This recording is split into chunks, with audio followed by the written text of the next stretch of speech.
Jacqueline இன்னைக்கு வந்து ஒன்று பண்ணாங்க. அதாவது என்னென்னா, முத்துக்குமரன் சாச்சனாவும் அந்த பேட்ஜை ரிமூவ் பண்ண உடனே ஜாக்லின் வந்துட்டு சொல்கிறாங்க, முத்துக்குமரன் நம்ம வந்து அவங்க கேப்டனாக இருந்த, அதாவது ரொம்ப நல்லா இருந்துச்சு அது பேசுகிறதுக்கு கேட்குறதுக்கு. அதாவது என்ன சொல்கிறாங்கன்னா, மஞ்சரி கேப்டனாக இருந்து எங்களுக்கும் எதுவும் பண்ணதில்லை, அவங்க பயாஸ்டா இல்லையான்னு கூட அவங்களுக்கு தெரியாது, வெறும் ரூல்ஸ் தான் போட்டிருக்காங்க, உங்களுக்கும் எதுவும் பண்ணதில்லை, அவங்க கோவப்பட்டதும் தப்பு தான், ஆனால் இந்த இதை வந்து கொஞ்சம் கன்சிடர் பண்ணக்கூடாதா, இது ஒரு ரிக்வெஸ்ட்டாக எடுத்துகிட்டு நம்ம ஸ்டார்டிங்லேருந்தே ஆரம்பிக்கக்கூடாதா, பாவம் இப்போ தானே வந்திருக்கு, அந்த பேட்ஜை ரிமூவ் பண்ணணுமா, ஒரு மேல் கேப்டனாக இருக்கும்போது நாங்கள் எல்லோரும் சப்போர்ட் பண்ணோம்ல, அது மாதிரி ஒரு ஃபீமேல் கேப்டனாக இருக்கும்போது நீங்கள் சப்போர்ட் பண்ணலைன்னு சொல்ல வரல, நீங்களும் சப்போர்ட் பண்ணுறீங்க, இருந்தாலும் இது ஆரம்பத்துலேருந்தே எடுக்கக்கூடாதான்னு சொன்னாங்க.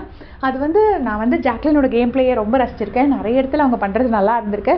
பட் இந்த இடத்துல அவங்க சொன்னது வந்து எப்படின்னா, இவன் மோசமானவன் தான், இவன் கேடி தான், இவன் கேவலமானவன் தான், இவன் மட்டமானவன் தான், ஆனால் பாவம் நம்ம அந்த பேட்ஜை எதுக்கு போடணும் அப்படின்னு சொன்ன மாதிரி இருந்துச்சு. அவங்க அந்த வேர்ட்ஸை வந்து வேறு மாதிரி ஃப்ரேஸ் பண்ணியிருந்தாங்கன்னா மேபி வந்து அது கேட்குறதுக்கு ரொம்ப லாஜிக்கலாக பட்டிருக்கும்.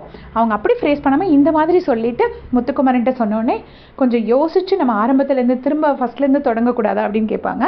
உடனே முத்துக்குமரன், நான் ரொம்ப நேரம் நல்லா யோசித்து முடிவெடுத்து தான் நான் இதை பண்ணியிருக்கேன், இதில் திரும்ப ஆரம்பிக்கிறதுக்குன்னு அங்கே எதுவுமே கிடையாது, இதை கன்சிடர் பண்ணுறதுக்குன்னு எதுவுமே கிடையாதுன்னு முடிச்சு விட்டாரு. முத்துக்குமரனுக்கு பேச சொல்லியா கொடுக்கணும், சும்மாவே பாயிண்ட் அள்ளி விடுவார். இன்றைக்கி அவர் பேசின பாயிண்ட்ஸில் எதை வீடியோ போடலைன்னு யோசிக்கிறதுக்கே நமக்கு மண்டை குழம்பிடும் போல இருக்குது. அவ்வளோ விஷயம், ஒரு பாயிண்ட்டும் முத்து தான், முத்துக்குமரன் வாயிலேருந்து வர ஒரு வார்த்தை முத்துக்கள் தான். எதை பேச எதை விடன்னு சத்தியமாக தெரியல. நீங்களும் லைவ் பார்த்தீங்கன்னா மறக்காமல் கமெண்ட்ஸில் சொல்லிடுங்க. தேங்க்ஸ் ஃபார் வாட்சிங்.